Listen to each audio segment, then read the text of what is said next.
It's time for week 2. Yeah, week 1 is basically done. Let's preview week 2 for fantasy basketball. Michael Bolton. Thanks, Josh. It's Michael Bolton here, and it's time for another episode of the Locked On Fantasy Basketball Podcast. Let's get to it. Let's get to it, indeed. You are Locked On Fantasy Basketball, your daily fantasy basketball podcast, part of the Locked On Podcast Network.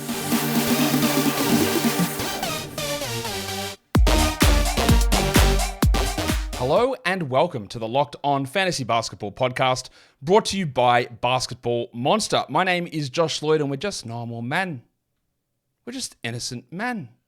I'm also the lead fantasy analyst at basketballmonster.com, and you can find me on Twitter, as always, at redrock_bball, on TikTok at redrock_bball, and on Instagram at Locked On Fantasy Basketball. Today's episode is brought to you by PrizePicks, the easiest and most exciting way to play daily fantasy sports. Go to prizepicks.com/LockedOnNBA and use the code, all lowercase, LockedOnNBA for a first deposit match up to $100.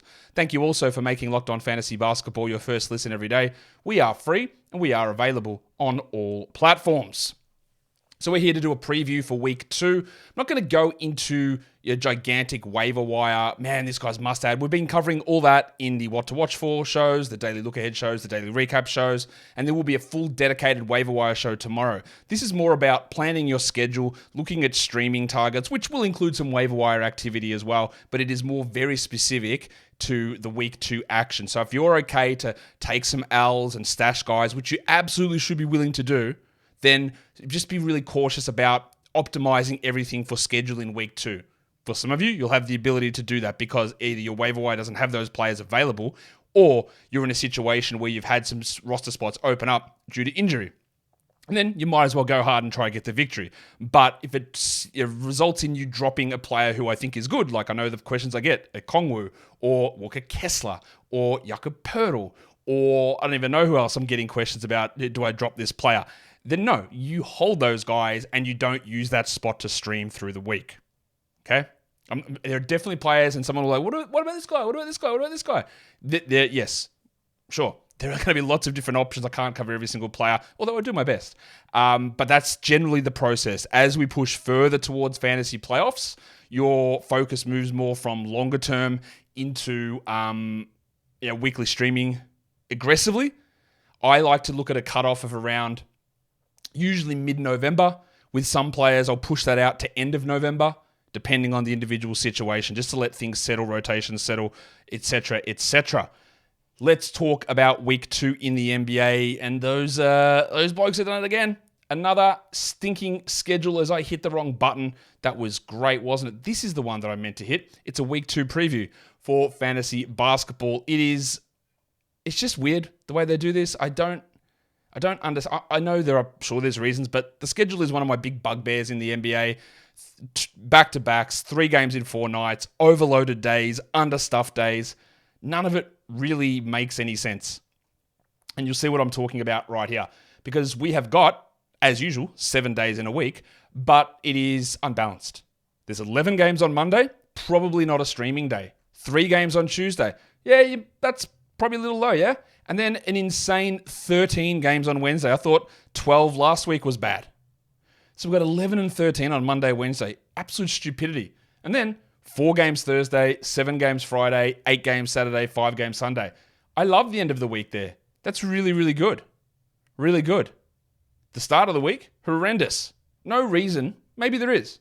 Maybe that would ease you further lean into my problems of back-to-backs. But why couldn't we have 7 on Thursday and 9 on Wednesday and 8 on Tuesday and 9 on Monday? I don't know if those numbers exactly add up, but that would make a lot more sense, I would have thought. So that's how our week looks. Obviously highly stuffed to begin the week, and then easing off into some real stream territory as we get past Wednesday.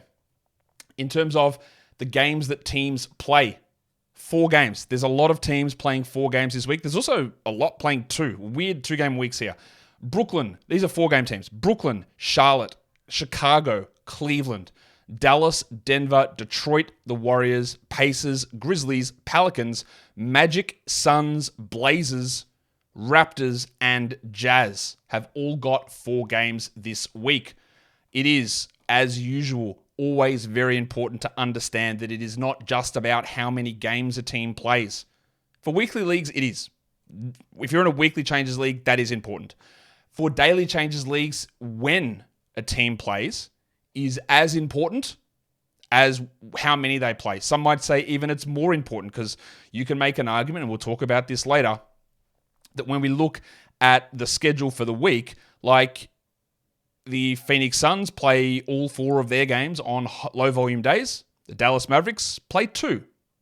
So when you're debating whether you're looking at a stream option or a guy to add from the Suns or the Mavericks, you'll play the Suns guys 4 times. You'll play the Mavericks guys twice, most likely.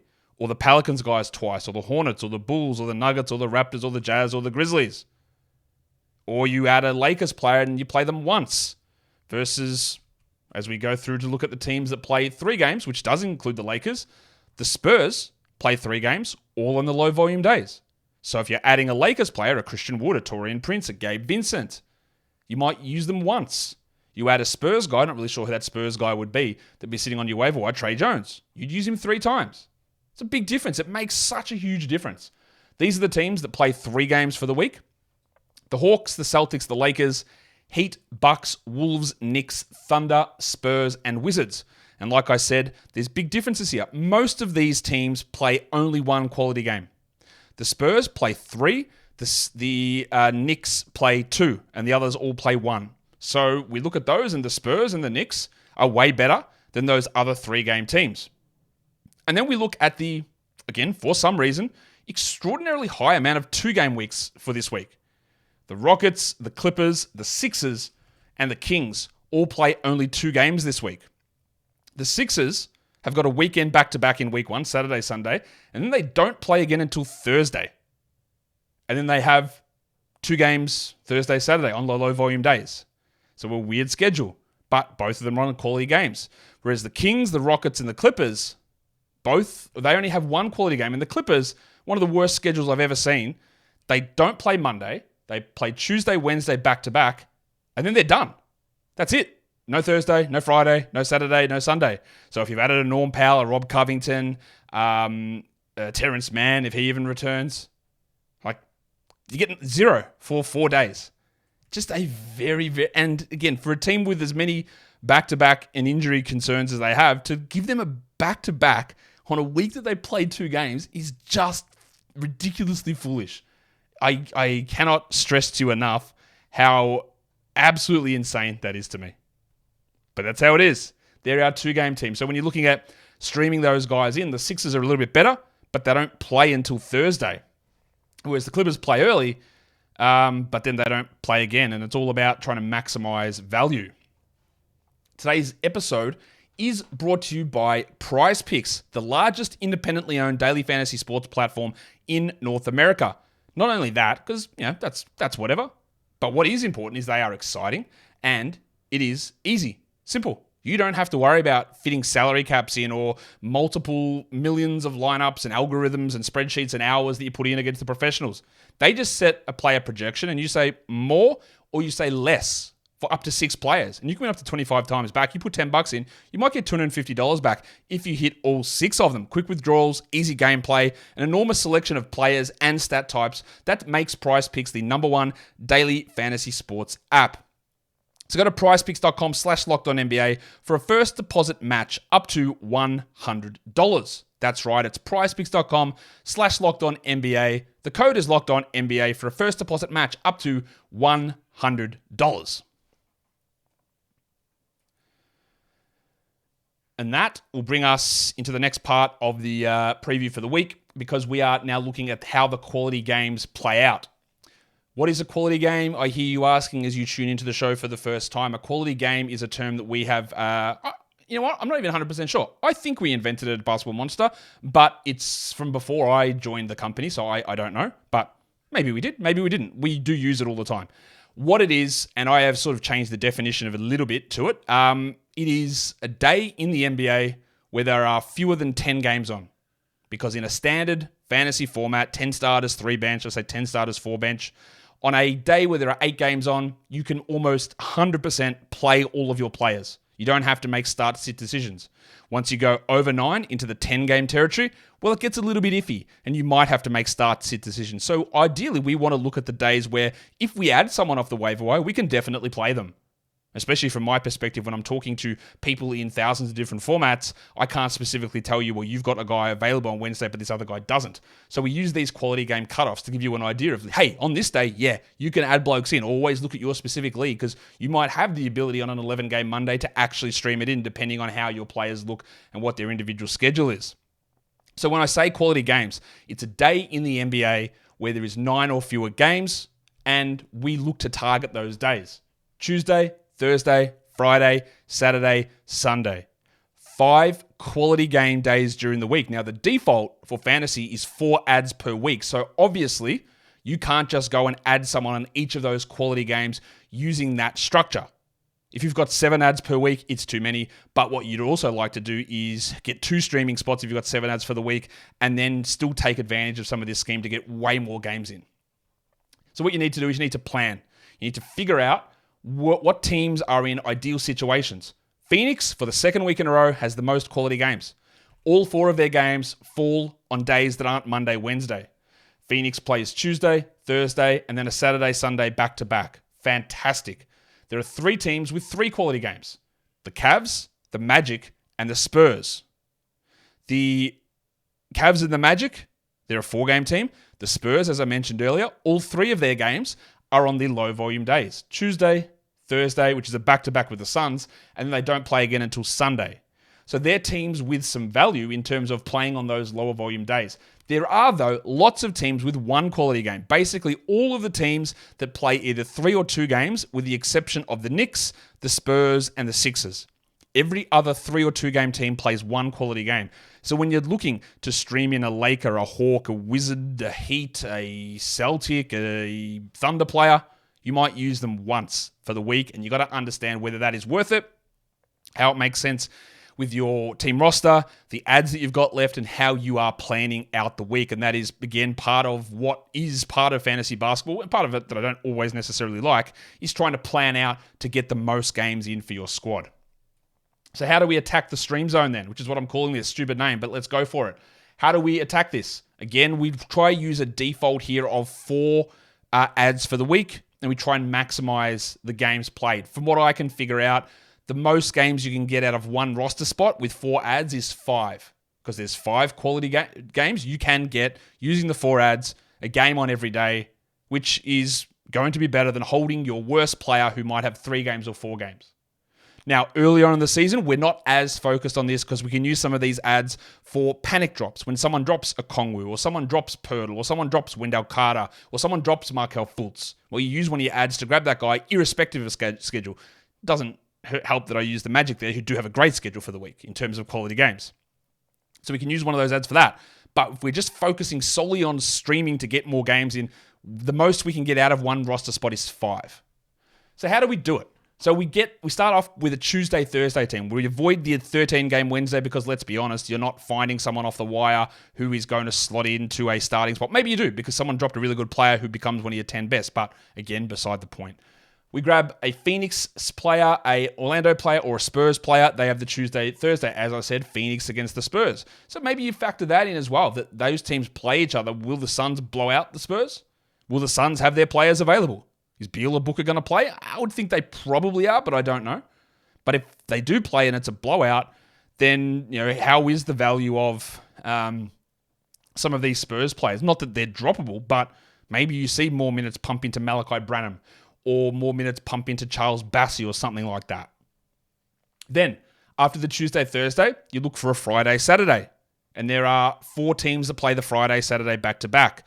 The Bulls, the Nuggets, the Nets, and the Pacers. That is 1 ad to grab a Tuesday, Thursday guy, another ad to grab a Friday, Saturday guy, and we've got 4 games from 2 ads. Really good start. And then what we do then is after the Friday, Saturday, we can drop that player and add whatever we need for whatever category we want to get whatever we need on the Sunday. Now, we still have 2 ads left, so there's 1 ad still in our pocket, and we've gotten 5 games out of 1 roster spot otherwise. It's the best you can do for the week coming up. So that's how we do it. We grab a Tuesday, Thursday, we then grab a Friday, Saturday, and then we stream on Sunday. one ad in our back pocket and we use that for something else. Again, prioritizing longer term value in week 2 versus scrapping and scraping and trying to get every single little game in for week 2 at the expense of longer term value. This all, of course, applies strictly for head-to-head, not for Roto. When in Roto, we are not streaming because you will have almost definitely a games cap. In general, I'm just putting my best 10 guys in there, sitting them in those roster spots, and we make up games later on in the season. Don't stream in Roto. Don't interchange your bench into every spot every day in Roto. Don't do that because that will, I think, lead to some problems there for you. All right. Today's episode is also brought to you by FanDuel Sportsbook. Score early this NFL season with FanDuel, America's #1 sportsbook. Right now, new customers get $150 in bonus bets with any winning $5 moneyline bet. New offer now. It's a $5 moneyline bet and you get $150 if your team wins. So if you've been thinking about joining FanDuel, there's never been a better time to get in on the action. You can do other things apart from moneyline after you've got those bonus bets in. You go in there with spreads or over-unders and totals and player props and futures, but you got to hit that first $5 moneyline bet to get $150 in bonus bets over at FanDuel. So go to FanDuel.com/lockedon and kick off the NFL season. FanDuel is an official partner of the NFL, and don't forget to gamble responsibly. So let's go back into the week now. We've had a look at some stream zones. Let's look at some schedule quirks. We've got 6 teams who do not play on the weekend. The Knicks, the Thunder, Heat, Clippers, Bucks, and Wizards all have the weekend off. Why is that important? Well, when we get towards the end of a week in fantasy and are we down games? Are we really battling here for steals, which is going to be the common one in nearly every category league? It's always like, oh, well, steals is up in the air. It's always the way it seems to go, right? The teams that don't play on the weekend, if you have fringe guys from them, like you turf them after like Friday, and you can grab somebody else in to try and get that category up if you are super chasing stats for this week. The other weird things for the week, the Clippers, again, don't play after Wednesday. So your Covingtons and Mans and Powells, maybe not Westbrook, but Zubats, maybe, I don't know. I don't know if he fits in that. Probably doesn't, but I think he might be that player in a few weeks. He's not quite there. But there are no teams, thankfully, that play 4 games in 5 nights this week. There are a lot that play 3 games in 4 nights. And there are no teams that have 2 back-to-backs, apart from the Nuggets, who start the week with a Sunday-Monday back-to-back. And then they have another back-to-back. When is their other back-to-back? On Friday, Saturday. But there is no team that has 2 back-to-backs during the week, which is good news. The only team that's got that double is Denver. But there are a bunch of teams that do have 2 back-to-backs heading into the week. It's the Bucks, which we know Chris Middleton's going to sit one of those. Hawks, Lakers, Nuggets, Thunder, Blazers, and Warriors have the back-to-back Sunday, Monday. Watch, obviously, the Warriors with Paul, with Draymond, maybe with Steph. Don't think there's any problem with the Thunder or the Blazers or the Nuggets or the Lakers. I don't think we're going to have LeBron. We might have LeBron, actually. I don't think we'll have AD, though. Sitting in the Hawks, I don't think there's any concern with any of that stuff for the coming week. So that's how the schedule plays out quirk-wise. What about for weekly leagues? What are we looking at for 9-category weekly leagues? Who are the guys who are available who, if you added them, you would probably stick them into your starting lineup? I'm looking at this based on my projections for the week. These guys all come in as top 120 players, which when you're looking at a 12-team league with 10 starters, it means they would probably be startable for a vast majority of you. It won't be for everybody, but they're guys you consider, and they are all available in over 50% of leagues. Let's start with Kobe White, who needs to just be rostered in all leagues anyway. But if you're debating that, you add him this week, 4 games, good stuff. Cole Anthony, 4 games for the week. We already talked about the Magic having a great daily changes schedule, but in a weekly league, 4 games for Cole is getting good usage. It's great. Taylor Horton-Tucker. Am I going to say it again? No, I'm not. But just he is the starter. He gets 4 games. I expect that he starts all 4 games this week for the Jazz, making him interesting enough to use through stat accumulation. The next 2 are a little iffy. They get by on volume, and that's Kelly Olynyk and Killian Hayes, but it could very easily go to shit for both of those guys. So they are borderline, whereas Karis LeVert he can be harmful with his percentages, but I feel more confident that he accumulates the minutes and accumulates counting stats.